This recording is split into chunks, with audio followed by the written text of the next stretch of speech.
1931 es el año más importante en toda la vida de Clara Campoamor. En él, la nueva república convoca elecciones a Cortes Constituyentes. La ley electoral es modificada por decreto el 8 de mayo para sustituir los distritos unipersonales por circunscripciones provinciales, pero no recoge las demandas del feminismo de que las mujeres tengan derecho al sufragio activo. Todo lo más se les deja, como a los sacerdotes, ser elegidas, pero no electoras. ¡Qué paradoja! El gobierno provisional había aceptado que una mujer como yo pudiera ser elegida, pero una mujer no podía elegir. Se aprovecha esta reforma legislativa para incluir el sufragio pasivo, que yo creo que en aquel momento consideraban que no iba a tener una gran repercusión dentro de la composición de la Cámara, como así fue, porque solamente se eligieron 3 mujeres de una Cámara de 470 miembros, y aprovecharon para dejar fuera el sufragio activo, que sin embargo sí podía tener una repercusión cuantitativa en la representación de dicha Cámara. Así que de alguna manera yo creo que esta reforma sí que tenía este objetivo, es decir, recoger las demandas del feminismo que estaban ya muy claramente manifestadas en otros países. Recordemos, por ejemplo, que se había ya celebrado casi 100 años antes, en 1848, la Convención de Seneca Falls en Nueva York, y desde ese momento ya era muy evidente la reivindicación de las mujeres respecto del voto en muchos países, y por lo tanto se intentó de alguna forma recoger esto sin repercusión cuantitativa en la Cámara. Yo entré en política para eso, para cambiar la situación de mis queridas mujeres. Lo que no beneficia al enjambre, tampoco beneficia a la abeja, dice Marco Aurelio. Y una abeja es lo que fui yo en política. Una abeja que rara vez encontró el eco suficiente en los partidos en los que me integré. Acción Republicana, Partido Radical, con el que llegué al Congreso, o en otros en los que quise entrar, como Izquierda Republicana. Acción Republicana decide no presentar mujeres en sus listas y Clara abandona el partido de Azaña, que siempre la tachó de antipática, y se pasa al Partido Radical de Alejandro Lerroux, que le propone figurar en un buen lugar en las listas por la circunscripción de Madrid. Clara Campoamor cambia de partido hasta asegurarse de que el partido al que se sume la llevará al Congreso. Y hasta que esto no lo tiene claro, no fija con quién irá, porque ella sí tiene un objetivo: estar en el Parlamento para defender el voto. Lerroux ha dejado atrás su inicial demagogia populista dirigida a los obreros y su simplista anticlericalismo con los que consiguió hacerse fuerte en Cataluña. Luego su partido ha ido derivando hacia un centrismo republicano que ha arraigado bastante en la pequeña burguesía. La figura de Clara le viene bien para mejorar su implantación en la capital madrileña. No faltan los que la critican por ese cambio de partido, los que la señalan como la gran trepa, como el socialista Luis Jiménez de Asúa. En algún momento ella dice que su vinculación al partido Lerroux está relacionada con que comulga más con los planteamientos de ese partido, pero también con que ella quería llegar a ser diputada. Y el partido de Lerroux, en este caso, le ofrece un campo con más posibilidades de poder llegar a ser diputada que el partido de Azaña, que en aquel momento era un partido más pequeño.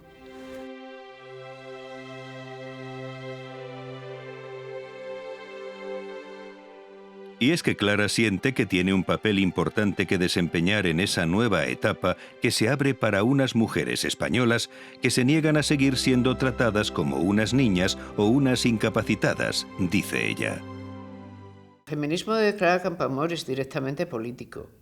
Esto es, hay causas políticas y por lo tanto los remedios han de serlo. Hay que reformar las leyes porque hay que tener plenos derechos educativos. Ella, al fin y al cabo, ha podido estudiar Derecho porque los derechos educativos han sido reconocidos en 1910.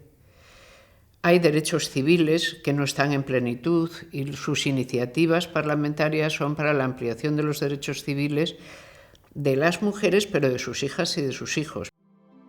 Las elecciones se celebran el 28 de junio y los dos partidos más favorecidos son el PSOE, con 115 escaños, todos hombres, y el Partido Radical, con 90.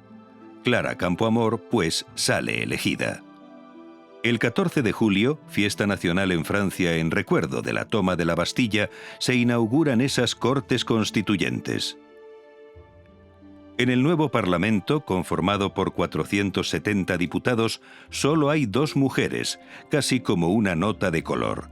Ella y la también abogada Victoria Kent, diputada del Partido Republicano Radical Socialista por Madrid. Una tercera mujer, la escritora Margarita Nelken, representante del Partido Socialista por Badajoz, se sumará a ambas tras las elecciones parciales del 4 de octubre. Y el 28 de julio se conforma una comisión constituyente para debatir los 104 artículos elaborados previamente por una comisión jurídica que había sido creada el 6 de mayo. Salí elegida diputada por Madrid en aquellas Cortes Constituyentes de la Segunda República. Y me empeñé en participar en la redacción de la nueva Constitución.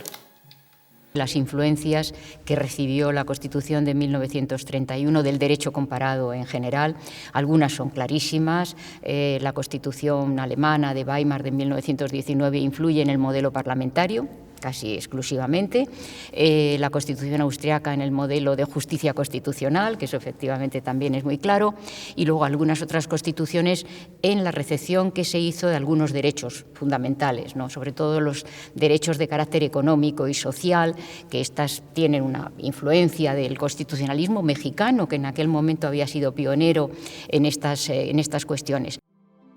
Clara se incorpora inmediatamente a la comisión constituyente que presidirá el socialista Jiménez de Asúa y que debe redactar la nueva Carta Magna.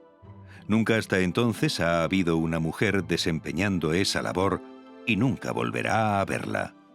La representación que asume Clara Campoamor dentro de la Cámara y específicamente en la Comisión Constitucional que tiene que elaborar este proyecto de Constitución lo puede hacer gracias a su personalidad, sin duda ninguna, porque era una mujer guiada de sus principios, que los focalizaba en 2 grandes ámbitos, el feminismo y el derecho, unidos de alguna manera en lo que después, muchos años después, algunas hemos llamado, siguiendo naturalmente la estela de otros autores, el feminismo jurídico, es decir, hacer derecho o hacer feminismo a través del derecho. Eso lo pudo hacer Clara Campoamor, insisto, porque tenía una personalidad muy concreta, una defensa de sus principios exhaustiva, muy firme, y eso lo muestra ella a través de toda su estancia en la Cámara Legislativa, ya sea en la comisión y en los debates después de pleno, en los que recordamos y tenemos ampliamente documentados. Así que yo diría que es su propia personalidad, su decisión, la claridad con la que ve el camino que tiene que seguir, la que le anima a hacer las cosas como las hizo en aquel momento. Son muchos los artículos que Clara discute en esa comisión, pero su principal caballo de batalla serán 2. El que figura como el 23, que será el 25 en la redacción definitiva, y el artículo 34, que será el 36 en la redacción definitiva. Y ahí empezaron algunos de mis primeros sinsabores, cuando peleé porque se incluyera el derecho al voto de las mujeres. La idea es buena, decían. En principio, era siempre la coletilla de aquellas discusiones. En el 23 no figura que el sexo, como el nacimiento, la clase social, la riqueza, las ideas políticas o las creencias religiosas, no pueda ser fundamento de privilegio jurídico, y se limita a plantear en su párrafo 2 que se reconoce en principio la igualdad de los derechos de los 2 sexos. Y Clara lo peleará porque sabe que ese artículo es clave para abrir la puerta al derecho de la mujer al voto, que quiere que se reconozca en consonancia en el artículo 34. Eso da pie a un enconado enfrentamiento. Están los que opinan que tal derecho sería tanto como ir contra las leyes de la biología. No olvidemos que el doctor Marañón sostiene que la maternidad incapacita a las mujeres para el desempeño profesional, o que darles el voto es tanto como dar carta de naturaleza al histerismo que le es propio a la hembra. Pero no nos engañemos, el escollo principal es otro. Temen que la mujer, a la que tildan de criatura de la derecha, controlada por su confesor, acabe inclinando un día la República hacia el conservadurismo. Buena parte de los republicanos y de la izquierda eran partidarios de posponer esa situación para más adelante, para cuando las mujeres nos hubieran educado un poco más y percibiéramos los beneficios de los logros del nuevo régimen. Pero hoy por hoy, decían, esa situación es absurda, dominadas por la ignorancia, por sus maridos, por los curas. Pero si es casi seguro que en las próximas elecciones votarían a las formaciones de la derecha. ¿O es que no ves el entusiasmo con el que los monárquicos y los conservadores acogen tu propuesta? Porque la derecha, ya desde los tiempos de Primo de Rivera, ha venido propugnando el derecho al voto de la mujer, incluso mediante algunas leyes de no demasiado alcance. Aunque, como decía Clara, no tenían demasiado valor, puesto que quien se los había concedido podía retirárselos. Se incluye esta previsión del sufragio femenino en una norma electoral municipal. Se trata del Estatuto Municipal de 1924. Y lo que sucede es que cuando analizas el artículo 51 y el artículo 84 de este Estatuto Municipal, te das cuenta de que los requisitos que luego se ponían para el ejercicio de ese sufragio recortaban mucho la universalidad que parecía tener el mismo. Esto era una de las cosas que sucedía desde luego. Y luego en 1926, un poquito después, se vuelve otra vez a ejercitar este sufragio universal, pero no es un sistema, no es para una elección, sino que es realmente un plebiscito en apoyo de los 3 años que se cumplían de la dictadura de Primo de Rivera. Todos los partidos tienen presentado el problema del voto. Si la República significa una verdadera apertura hacia el futuro, en clave social de progreso de la convivencia española, ¿qué va a pasar con el voto de las mujeres? Después de que el 17 de agosto la comisión terminara su tarea, empieza el verdadero debate sobre el articulado en el Pleno. Clara recibe ataques continuos por su empecinamiento en defender el sufragio femenino para ahora mismo, ya, sin dilación alguna. Se llegan incluso a hacer maliciosas insinuaciones sobre su soltería o sobre el bigote que a veces se le aprecia. Hacían bromas acerca de mi soltería. Don Manuel Azaña me llamaba la señorita pedante. Y los más me tildaban de intransigente, de histérica. Lo más grave es que de repente hasta su propio partido se opone a ese derecho. Porque Clara está en un parlamento que ha admitido que las mujeres sean elegidas, pero las mujeres no pueden elegir. Y lo que ella va a hacer es dar la completud a esto, y lo sabe desde que entra allí. Lo sabe ella y lo saben todos los demás. Por eso va también buscando aliados y los encuentra. Donde ella pensaba, no. En la mayor parte de los partidos republicanos no se atreven a seguir adelante. Tiene que contar con el PSOE fundamentalmente y con algunos de los elementos más progresistas de los partidos republicanos. Clara coincide con el Partido Radical en todos los planteamientos. En el único artículo que Clara se separa del partido es en el del voto. Incluso, fíjate que ahí yo diría que es más bien el partido el que se separa de Clara. Tuve que vérmelas con otras mujeres de la política, como la republicana Victoria Kent o la socialista Margarita Nelken. que insistían en no dar ese salto al vacío. Yo me desgañitaba para que las mujeres fuéramos ciudadanas de pleno derecho. Pero sus mayores encontronazos son con Victoria Kent. El 30 de septiembre, Clara, la primera mujer que había hablado en las Cortes españolas, concretamente 29 días antes, interviene en el Pleno para defender el derecho al voto de la mujer. Se reían de mí. Clara Campoamor y Victoria Kent. La Clara y la Yema. Solo hay 2 mujeres en la Cámara y ni por casualidad están de acuerdo. Imaginaos el día en que haya más.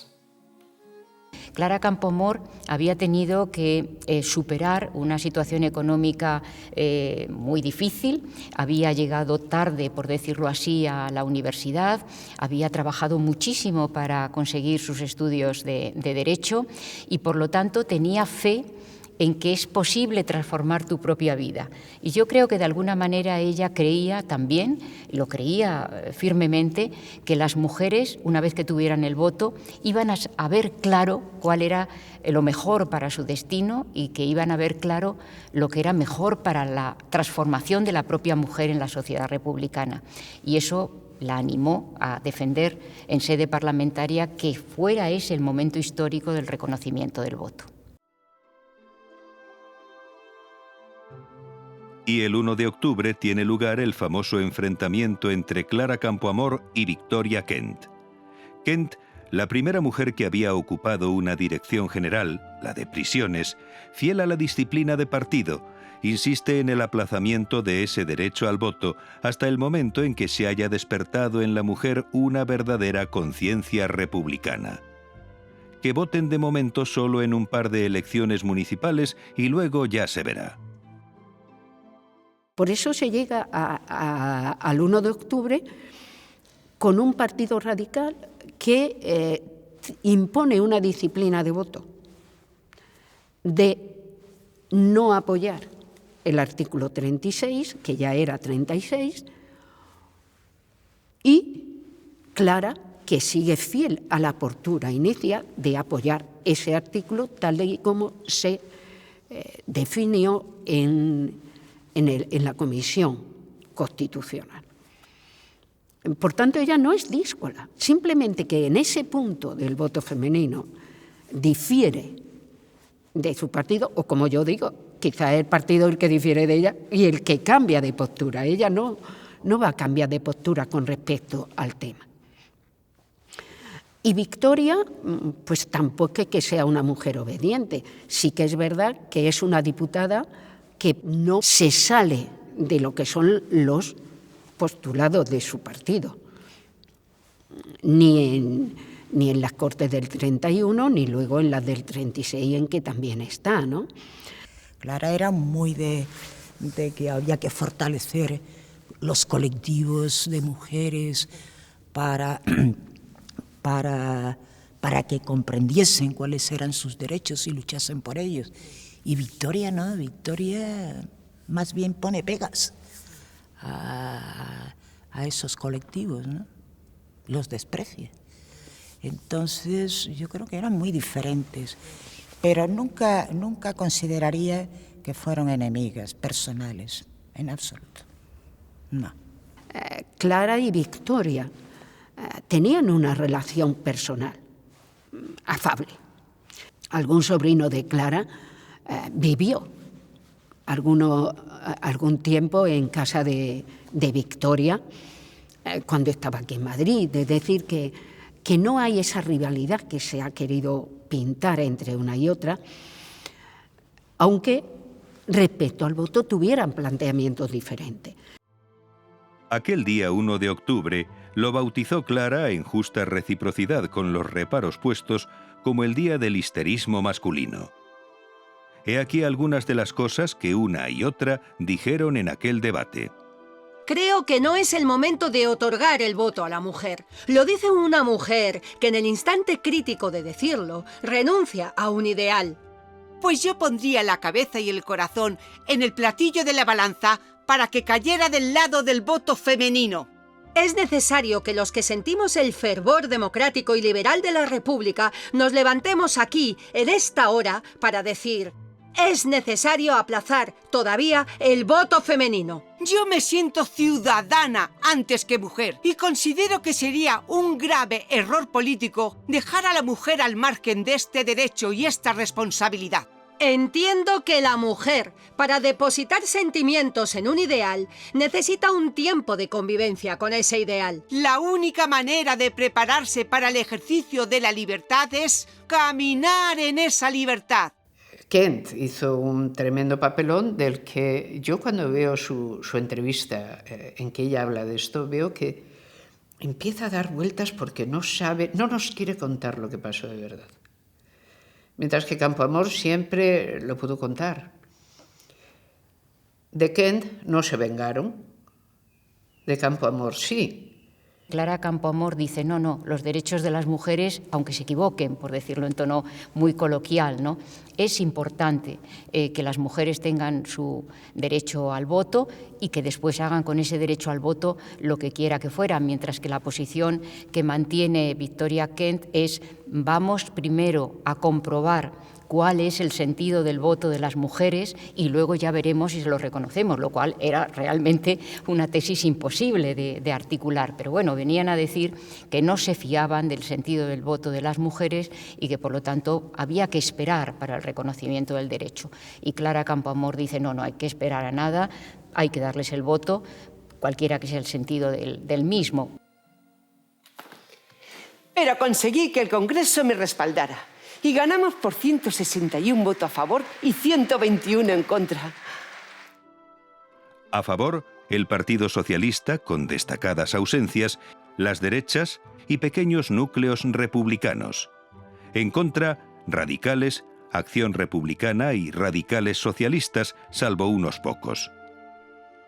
El socialista Indalecio Prieto, que lucha hasta el final porque ese derecho no cristalice, sentencia que es una puñalada trapera para la República. Y gana pese a la que monta don Indalecio Prieto, sacando a todos los diputados que dependen de él de la Cámara, llamándolos uno a uno y tirándoles de la chaqueta para que no voten. Y ahí realmente el diputado del PSOE, Cordero, es el que tiene una actuación estelar. Porque aquel día el señor Cordero hizo lo que había que hacer: retener a los diputados y a muchos que había sacado Indalecio Prieto de la Cámara, volver a meterlos dentro para que votaran.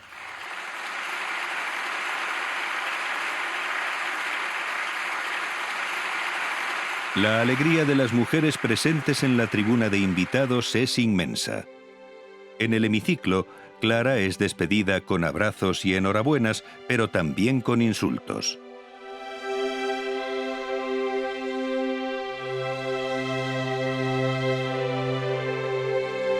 Y creyendo que todo está ya amarrado, hace un viaje de unas semanas a Ginebra para intervenir en la Sociedad de Naciones, representando al gobierno, y donde había sido la primera española en hablar el 14 de septiembre. Es la primera española en hacerlo en ese organismo internacional. Sin embargo, a su regreso, comprueba que algunos no se resignan a perder, y el 1 de diciembre, aprovechando la circunstancia de que las derechas han abandonado la Cámara, enojadas por los debates sobre cuestiones religiosas, un diputado de Acción Republicana presenta una disposición adicional transitoria para que la mujer solo pueda votar de momento en las elecciones municipales.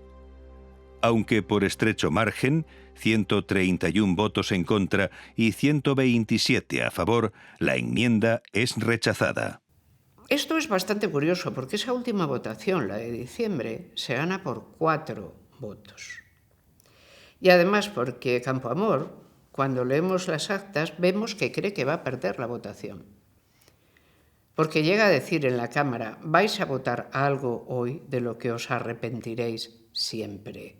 Tenéis que ratificaros en esto, no por lo que sabéis ya las buenas razones por las cuales las mujeres tienen derechos políticos. Tenéis que volver a votarlo porque lo habéis votado ya. Vosotros mismos habéis tenido la afirmación de que no puede ser el sexo el que impida esto, y esto lo habéis votado. Por lo tanto, ahora y en consecuencia tenéis que seguir votando lo mismo. Clara, extenuada, ha ganado, y con ella las mujeres. No he cobardeado, dirá. 8 días después, la Constitución, que ahora consta de 121 artículos, es aprobada.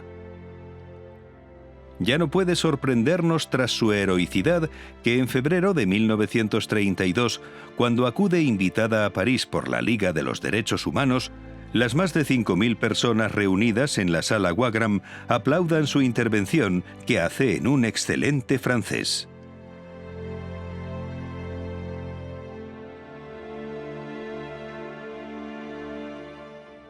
Pero cometeríamos un error si pensáramos que su lucha fue solo por esta cuestión fundamental del voto. No, Clara peleó con igual ardor a favor de una ley de divorcio en 1932, para lo que algunos dijeron que estaba incapacitada por el hecho de ser soltera. El proyecto sobre la ley de divorcio es una de los cambios legislativos estrella de aquel periodo. A través de la posibilidad de disolver el vínculo matrimonial, la mujer va a poder acceder a cambios sustanciales de su propia vida y a su propia autodeterminación de su vida. Ley de divorcio, que es un poco el anatema de los monárquicos y de la derecha, porque la ven, y de la Iglesia obviamente, porque la ven como la ruptura de la familia, el desastre de la mujer, etc. Pero Clara es otra de las apuestas que hace legislativamente. Y ella elabora una ley de divorcio.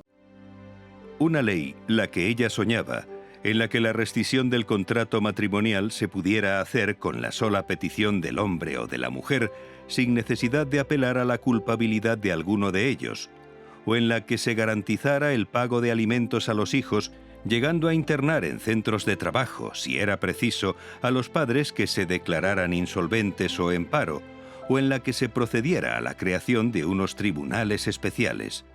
Una ley donde su principal temor lo constituía el comportamiento de los jueces, a los que no veía suficientemente preparados para la aplicación de esta ley y a los que consideraba en poder de demasiadas atribuciones.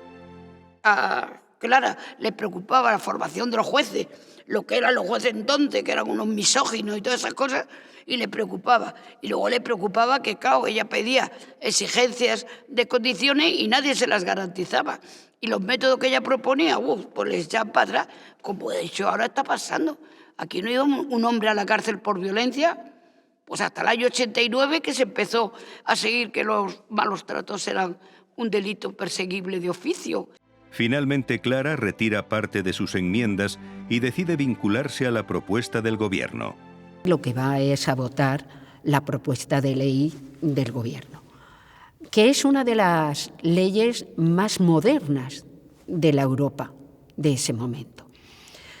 Es una de las leyes más modernas, en primer lugar, por el número de causas que prevé por las cuales se puede solicitar el divorcio, entre las cuales está el mutuo acuerdo, y también porque todas esas causas las pueden usar en igualdad el marido o la mujer para solicitar el divorcio. También prevé el paso de una pensión del marido a la mujer por a producirse el divorcio, pensión que obviamente iba a ser bastante difícil de cobrar, o las mujeres iban a tener que reclamar bastante en la práctica. Y era una ley, como digo, profundamente avanzada. Quizás el elemento menos avanzado de la ley era que indicaba que había un culpable del divorcio. Y Clara peleó también por uno de sus no menos acariciados ideales: la abolición de la prostitución, una causa presentada por el movimiento feminista ya desde el siglo XIX. A mediados del 19, dentro de las filas sufragistas, aparece una corriente de pensamiento que defiende que la prostitución debe abolirse, que la legalización de la prostitución es algo que va contra la mujer, primero porque la señala como la única culpable o la única protagonista de la prostitución, cuando está también el hombre. Segundo, porque se pone el énfasis en ella para controlar la transmisión de enfermedades sexuales, cuando el varón es tan contribuyente a esa transmisión como ella. Y tercero, porque genera un comercio de trata de blancas que que va contra la dignidad humana. Y que si de algún modo la prostitución era un tipo de esclavitud y si se había acabado con la esclavitud porque iba contra la dignidad del hombre, entendiéndolo como humanidad, también era necesario acabar con la prostitución porque va contra la dignidad de la mujer. Y además no tiene efectos, esa legalización no tiene efectos prácticos positivos porque no se acaba con la difusión de las enfermedades sexuales. Campoamor forma, sin duda, parte de ese enorme movimiento, pero ella lo logra, es una victoria suya, que la regulación de la prostitución termine. Porque la regulación de la prostitución implica que el Estado está sacando beneficios dinerarios de un uso indigno de las personas, pero más todavía es que las prostitutas, las personas que están siendo prostituidas, son sometidas a indignas revisiones que quienes las buscan no padecen. En la prostitución hay una prueba del algodón constante de cuál es verdaderamente la posición de las mujeres en una sociedad. Una sociedad que permite, sin avergonzarse de ello, que las mujeres sean prostituidas o que permite el tráfico, está diciéndoles a sus ciudadanas qué piensa de ellas. Y eso es algo que Campoamor sabe perfectamente. Y lo impide. Ella estaba preocupada de que mujeres tuvieran que vender sus afectos, si es lo único que tienes tuyo, tu cuerpo, tus afectos, y que eso te lo puedan comprar. Mientras puedan comprar a una mujer, nos pueden comprar a todas. Uno de los aldabonazos a las conciencias de ese asunto es la carta que en noviembre de 1932 presentan varias organizaciones feministas al Congreso pidiendo esa abolición.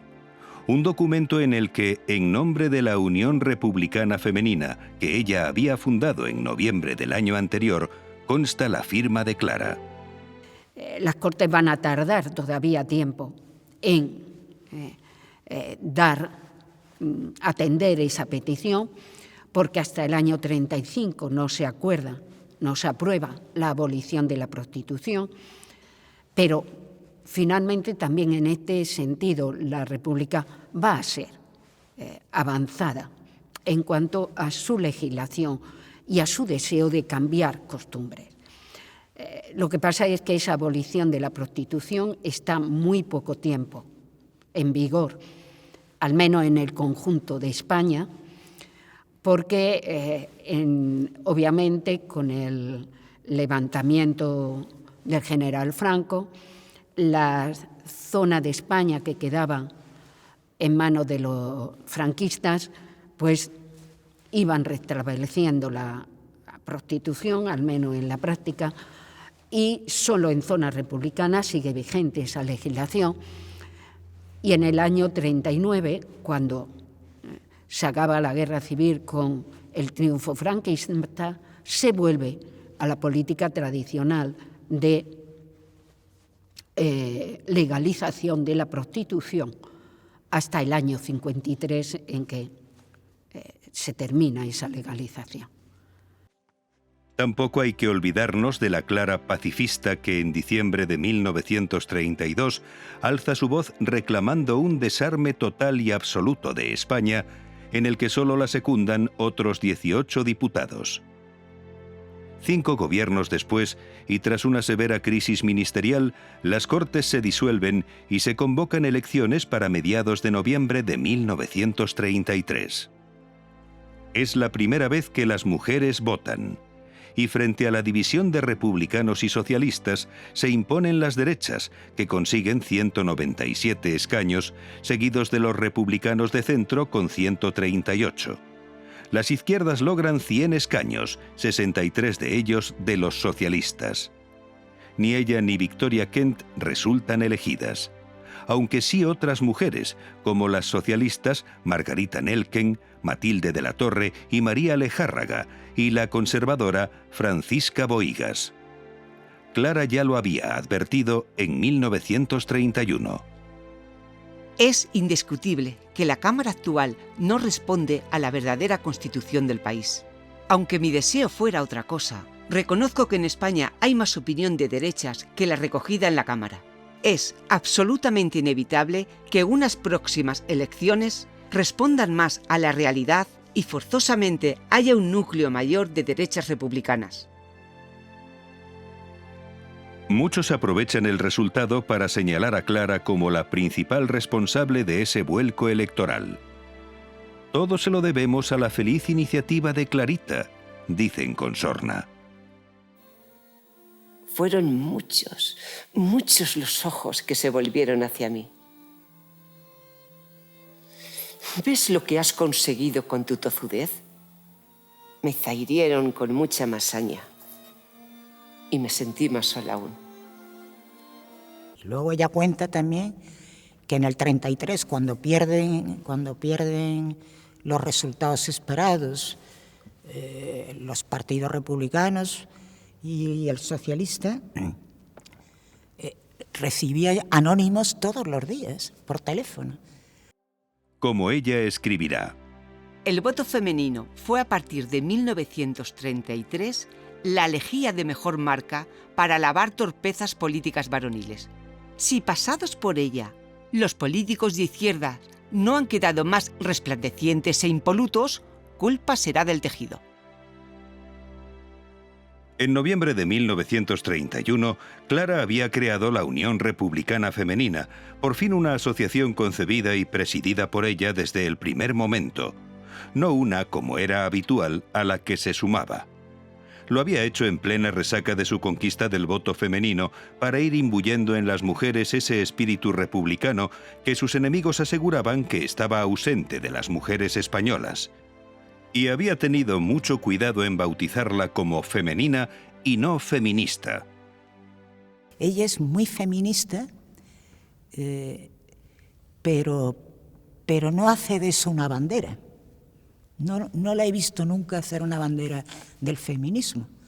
¿Por qué? Pues precisamente por eso, porque ella sabe que si pone como bandera el feminismo, acorta la posibilidad de integrar a más personas en esos proyectos. Y a esa unión dividida en comités y de la que estaba ausente todo sectarismo, había dedicado y seguiría dedicando muchos de sus afanes. Crean desde, por ejemplo, una comisión de oratoria para que las mujeres empezaran a perder el miedo a hablar en público, cosa que me parece de una modernidad tremenda en aquella época, ¿no? Tienen desde la comisión de oratoria hasta la comisión de internacional, ¿no?, para ponerse en contacto con otras organizaciones de fuera de España.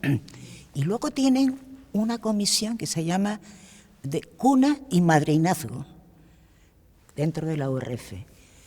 Cuna y madrinazgo se convierte en la más potente. ¿Por qué? Pues porque ahí es donde muchísimas mujeres que se acercaban a URF sentían que podían hacer algo. Es sin duda la comisión más celebrada, la que regularmente entrega cunas o canastillas, como se decía entonces, hechas por mujeres de la Unión para las familias más pobres.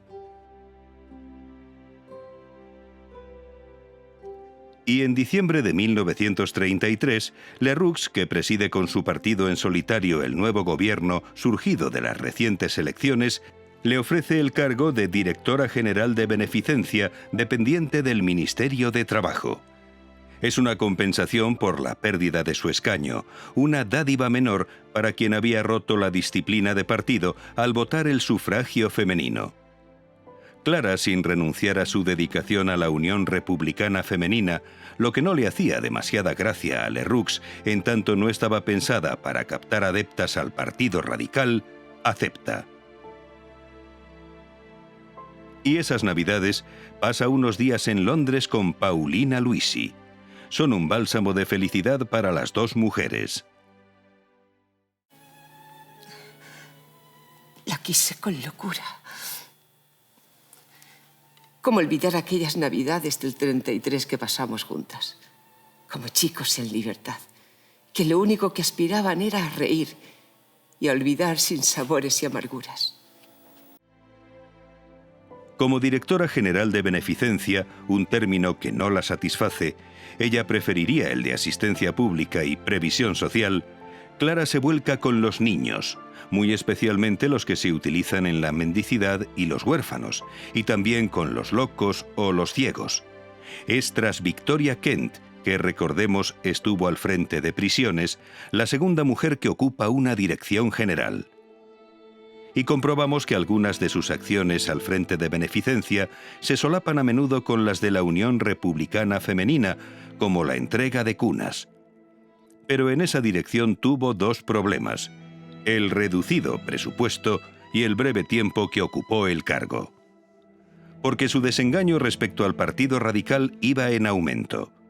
No le gustó que en marzo de 1934 se restableciera la pena de muerte, y tampoco que en octubre, viéndose cada vez más aislado políticamente, Lerroux incluyera en su gobierno a 3 ministros de la Confederación Española de Derechas Autónomas, la CEDA, una coalición de partidos católicos y de derechas que presidía José María Gil Robles. El ala más a la izquierda del Partido Socialista, encabezada por Largo Caballero e Indalecio Prieto, ante ese giro derechista del gobierno, respaldó la huelga general revolucionaria convocada por UGT y CNT, los sindicatos socialista y anarquista. Aquella convocatoria prendió especialmente en Asturias, donde se produjo un levantamiento armado, mientras los catalanes, a su vez, aprovecharon el momento de crisis para declarar su independencia. El gobierno aplastó en unas pocas horas el alzamiento catalán, que no fue secundado masivamente, pero tuvo que emplearse en cambio más a fondo en Asturias. Las tropas comandadas por los generales Manuel Godet y Francisco Franco actuaron en el Principado sin escatimar la dureza de la represión. De modo que al término de la misma, Clara se propone acudir a Asturias para ver la situación de desamparo en que han quedado los niños huérfanos. Al no ser diputada, no ha podido formar parte de la comisión parlamentaria que ha ido a examinar sobre el terreno la verdadera dimensión de lo acaecido. Lo hace en calidad de directora general de Beneficencia, tras recibir el permiso de Lerroux, pero sin comunicárselo a su superior, el nuevo ministro de Trabajo, el cedista Anguera de Sojo, que ella sabe que muy probablemente se lo iba a prohibir. Va como directora general de Beneficencia para hacerse cargo, justamente desde su responsabilidad en ese puesto, para hacerse cargo de niños que han quedado huérfanos porque se les han muerto los padres en la revolución, ¿no? Y entonces ella da cuenta ahí de que hay como 500 niños que han quedado desamparados. La orden del gobierno era que solo se atendiera a aquellos que no habían participado en la revolución. Clara dijo que no, que había que atender a todos los niños por igual. Y esto ya fue un rifirrafe. Esa disparidad de criterio y el no haber contado con el permiso de su ministro se traducen en que el 23 de octubre es destituida de su cargo, en el que no ha llegado al año de duración. De Clara se sabía que era una persona que iba a ir siempre en su actuación acorde con sus planteamientos y que si esos planteamientos no coinciden con el del partido, no tiene inconveniente en hacer lo que ella cree y no lo que cree el partido. Ahora necesita meditar su siguiente paso, para lo que se toma un respiro en Lausana junto a su amiga Antoinette Kinch. Y al fin, el 23 de febrero de 1935, presenta su baja en el Partido Radical mediante una durísima carta que envía a Lerroux, en la que explica al líder las causas de su decepción y que además hace pública. Y donde, entre otras cosas, le dice: Y esta conducta es, señor Lerroux, síntesis y reflejo de toda su actuación en su tercera etapa de gobierno. Las derechas españolas anticonstitucionales, enemigas resueltas de cuanto la República representara a su advenimiento, enemigas decididas del programa radical, letra a letra, no encuentran en usted, ante mis ojos estupefactos, el menor dique, la más leve barrera. Más que colaboradores, el Partido Radical ha descendido a ser el más triste servidor de esas derechas. Y en política, lo que me interesa y apasiona es servir, no medrar. Yo, señor Lerroux, no me he desprendido de esos anhelos, de esos ideales que me acompañaron toda mi vida, y a los que no pienso abandonar precisamente en los instantes en que tengo más personalidad para laborar por ellos. Clara no se desentiende, sin embargo, de los niños asturianos y hace algo sorprendente. Actúa como presidenta de una asociación pro infancia obrera, APIO, a sabiendas de que está siendo utilizada por el Partido Comunista. Una asociación que es la que servirá a Dolores Ibarruri, la pasionaria, para darse a conocer internacionalmente.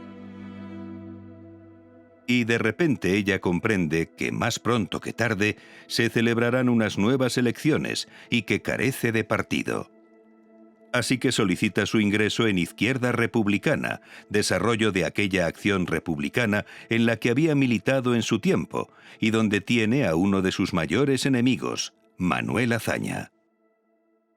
Desde luego, que a ella le caía sumamente mal Azaña es evidente. No la soportaba, pero era mutuo. Y, de hecho, Azaña era una persona que se juzgaba a sí mismo con una inteligencia mucho mayor de la que poseía. Clara y Victoria, ambas presentan su candidatura para ingresar en el partido. Victoria es admitida, Clara es rechazada. Incluso se ha llegado a decir que Victoria votó en contra de Clara. No hay pruebas de ello. Ni tampoco hay pruebas de que el rechazo de Clara fuera porque Victoria insistiera en que no se le admitiera por rivalidad. La posición de ambas políticamente hablando en ese momento es distinta. Una persona que se muestra tan independiente del partido político al que pertenece, las estructuras de los partidos, no puede decirse que sea bienvenida. Aún intentará participar en esas elecciones como representante de la Unión Republicana de Mujeres dentro del Frente Popular, pero tampoco lo logrará. Toda la legislación republicana aprobada hasta ahora favorece extraordinariamente a la mujer. No es mucho que en justa reciprocidad formemos un frente único para defenderla y capacitarnos debidamente para servirla. Finalmente, las elecciones se celebran en febrero de 1936. Los partidos de izquierdas se presentan coaligados, al igual que los de derechas. España se precipita cada vez más hacia un choque entre dos frentes.